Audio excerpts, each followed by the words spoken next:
Hi friends, ನಮಸ್ಕಾರ. ನನ್ನ ಚಾನಲ್ಗೆ ನಿಮ್ಮೆಲ್ರಿಗೂ ಪ್ರೀತಿಯ ಸ್ವಾಗತ. ನಾನು ಪೂರ್ಣಿಮಾ. ನಿಮಗೆಲ್ಲ ಗೊತ್ತು, ಇವಾಗ ಗುರುವೈಭವೋತ್ಸವ ನಡೀತಾ ಇರುವಂಥದ್ದು. ಹಾಗೆಯೇ ರಾಯರ 431ನೇ ಜನ್ಮದಿನೋತ್ಸವ ಇನ್ನೇನು ನಾಳೆನೇ ಇರುವಂಥದ್ದು. ಪ್ರತಿಯೊಬ್ಬರು ಕೂಡ ಭಕ್ತಿಯಿಂದ ರಾಯರನ್ನ ಪೂಜೆ ಮಾಡ್ತಾ ಇರುವಂಥದ್ದು, ರಾಯರ ಅನುಗ್ರಹವನ್ನ ಪಡಿಬೇಕು ಅಂತ ಸೇವೆಗಳನ್ನ ಕೂಡ ಮಾಡ್ತಾ ಇದ್ದಾರೆ. ಇವತ್ತು ನಾನು ರಾಘವೇಂದ್ರ ಸ್ವಾಮಿಗಳ ಒಂದು ಸ್ತೋತ್ರದ ಬಗ್ಗೆ ಮಾಹಿತಿನ ತಿಳಿಸ್ತಾ ಇದ್ದೀನಿ.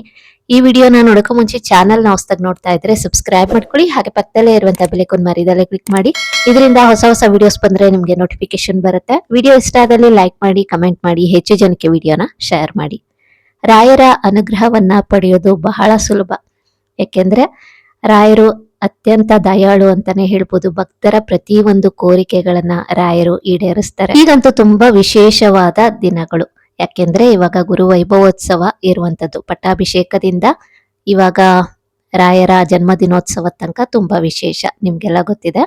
ರಾಯರ ಅನುಗ್ರಹವನ್ನ ಪಡೆದುಕೊಳ್ಬೇಕು ಅನ್ನುವಂಥದ್ದಕ್ಕೆ ಭಕ್ತಿಯಿಂದ ಪ್ರತಿನಿತ್ಯ ಪೂಜೆ ಮಾಡುವಂಥದ್ದು, ಮಂತ್ರಗಳನ್ನ ಪಠನೆ ಮಾಡುವಂಥದ್ದು, ಹಾಗೇನೆ ರಾಯರ ಸನ್ನಿಧಾನದಲ್ಲಿ ಸೇವೆಗಳನ್ನ ಮಾಡೋದು, ಹಾಗೆ ಮಠದಲ್ಲಿ ಸೇವೆಗಳಿದ್ರೆ ಅದನ್ನ ಕೂಡ ಬರೆಸಿ ಸೇವೆಯನ್ನ ಮಾಡಿಸುವಂಥದ್ದು. ರಾಯರ ಅನುಗ್ರಹವನ್ನ ಪಡೆಯಲು ಮತ್ತೊಂದು ಸುಲಭವಾದಂತಹ ಮಾರ್ಗ ಅಂದ್ರೆ ಅದು ರಾಯರ ಮಂತ್ರಗಳನ್ನ ಹೇಳ್ಕೊಳ್ಳುವಂಥದ್ದು.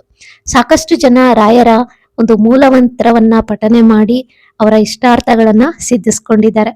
ಇವತ್ತು ಒಂದು ರಾಯರ ಸ್ತೋತ್ರದ ಬಗ್ಗೆ ಮಾಹಿತಿನ ತಿಳಿಸ್ತೀನಿ. ಇದ್ರ ಬಗ್ಗೆ ನನಗೆ ಇತ್ತೀಚೆಗೆ ಅಷ್ಟೇ ಗೊತ್ತಾಗಿದ್ದು. ಹಾಗಾಗಿ ನಾನು ರಾಯರ ಭಕ್ತರುಗಳಿಗೆ ಈ ಒಂದು ಸ್ತೋತ್ರದ ಬಗ್ಗೆ ತಿಳಿಸ್ಬೇಕು ಅಂತ ವಿಡಿಯೋ ಮಾಡ್ತಾ ಇದ್ದೀನಿ. ಇದನ್ನ ನಾನು ಒಂದ್ ಕಡೆ ಓದಿದೆ, ಹಾಗೆ ನಾನು ಈ ಸ್ತೋತ್ರವನ್ನ ಹೇಳ್ತಾ ಇದ್ದೀನಿ. ತುಂಬಾನೇ ಒಳ್ಳೇದಾಗತ್ತೆ. ಒಂದು ಸ್ತೋತ್ರವನ್ನ ಹೇಳಕ್ಕೂ ಮುಂಚೆ ನೀವು ಗಣಪತಿಯ ಪೂಜೆಯನ್ನ ಮಾಡಬೇಕು. ಮಾಡಿ ಗಣಪತಿಯನ್ನ ಆರಾಧನೆ ಮಾಡಿ ನಂತರ ಈ ಒಂದು ಸ್ತೋತ್ರವನ್ನ ಹೇಳಿ. ತುಂಬಾನೇ ಒಳ್ಳೇದಾಗತ್ತೆ. ಈಗ ರಾಯರ ಸ್ತೋತ್ರ ಯಾವುದು ಅಂತ ಸ್ಕ್ರೀನ್ ಮೇಲೆ ಕೂಡ ಹಾಕ್ತಾ ಇದ್ದೀನಿ. ಇದನ್ನ ಸ್ಕ್ರೀನ್ ಶಾಟ್ ತಗೊಂಡು ನೀವು ಈ ಒಂದು ಮಂತ್ರವನ್ನ ಹೇಳ್ಕೊಳ್ಳಿ. ಇಲ್ಲ ಅಂದ್ರೆ ನೀವು ಇದನ್ನ ಬರ್ಕೊಂಡ್ಬಿಟ್ಟು ನೀವು ಪ್ರತಿನಿತ್ಯ ಪೂಜೆ ಆದ ನಂತರ ಈ ಒಂದು ಮಂತ್ರವನ್ನ ದಿನಕ್ಕೆ ಒಂದ್ಸಲ ಹೇಳಿದ್ರು ಸಾಕು, ಒಳ್ಳೇದಾಗುತ್ತೆ. ಈ ಒಂದು ವಿಡಿಯೋನ ಯಾಕೆ ನಾನು ಶೇರ್ ಮಾಡ್ತಾ ಇದ್ದೀನಿ ಅಂದ್ರೆ, ಇವಾಗ ಅತ್ಯಂತ ಶುಭ ಸಮಯ. ಶ್ರೀ ರಾಘವೇಂದ್ರ ಸ್ವಾಮಿಗಳ ಗುರು ವೈಭವೋತ್ಸವ ಇರುವಂತದ್ದು. ನಾಳೆ ರಾಯರ ಜನ್ಮದಿನೋತ್ಸವ. ನಾಳೆಯಿಂದ ನೀವು ಈ ಒಂದು ಸ್ತೋತ್ರವನ್ನ ಪಠನೆ ಮಾಡಿ ನೀವು ಅಂದುಕೊಂಡಿದ್ದು ಖಂಡಿತವಾಗ್ಲೂ ನೆರವೇರುತ್ತೆ. ಹಾಗೆ ಜೀವನದಲ್ಲಿ ಇರುವಂತಹ ಪ್ರತಿ ಒಂದು ದುಃಖಗಳು ಕೂಡ ನಿವಾರಣೆ ಆಗ್ತಾ ಬರುತ್ತೆ. ಒಂದು ಭಕ್ತಿ ನಂಬಿಕೆ ಇಟ್ಟು ಈ ಒಂದು ಸ್ತೋತ್ರವನ್ನ ಪಠನೆ ಮಾಡಿ. ಹಾಗೆ ಈ ಒಂದು ಸ್ತೋತ್ರದ ಮಹತ್ವವೇನು ಅಂತ ನಾನು ಮುಂದೆ ತಿಳಿಸ್ತೀನಿ.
ಒಂದು ಸ್ತೋತ್ರದ ಮಹತ್ವವೇನು ಅಂತ ಅಂದ್ರೆ, ಇದನ್ನ ಯಾರು ಭಕ್ತಿಯಿಂದ ಪಠನೆ ಮಾಡ್ತಾರೆ ಅವರ ದುಃಖಗಳೆಲ್ಲ ಹರಣವಾಗುತ್ತೆ.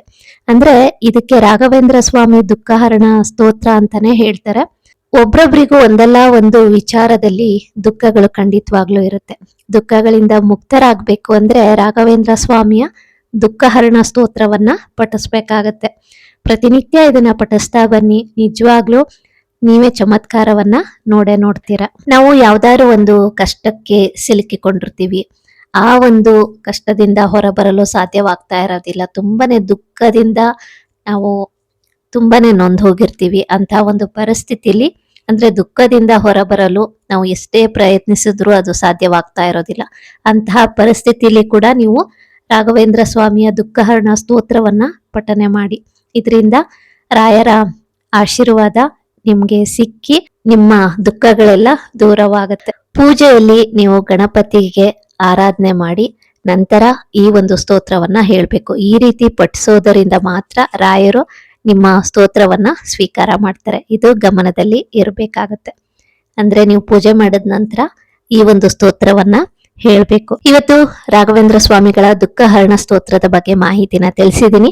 ಈ ವಿಡಿಯೋ ಕೂಡ ನಿಮ್ಗೆ ಇಷ್ಟ ಆಗಿದೆ ಅಂತ ಭಾವಿಸ್ತೀನಿ. ಇನ್ನಷ್ಟು ಒಳ್ಳೊಳ್ಳೆ ವಿಡಿಯೋಸ್ಗಳಿಗಾಗಿ ಚಾನೆಲ್ನ ಸಬ್ಸ್ಕ್ರೈಬ್ ಮಾಡಿ ಸಪೋರ್ಟ್ ಮಾಡಿ. ಇವತ್ತಿನ ವಿಡಿಯೋ ಇಷ್ಟ ಆದಲ್ಲಿ ಲೈಕ್ ಮಾಡಿ, ಕಮೆಂಟ್ ಮಾಡಿ, ಹೆಚ್ಚು ಜನಕ್ಕೆ ವಿಡಿಯೋನ ಶೇರ್ ಮಾಡಿ. Thank you for watching.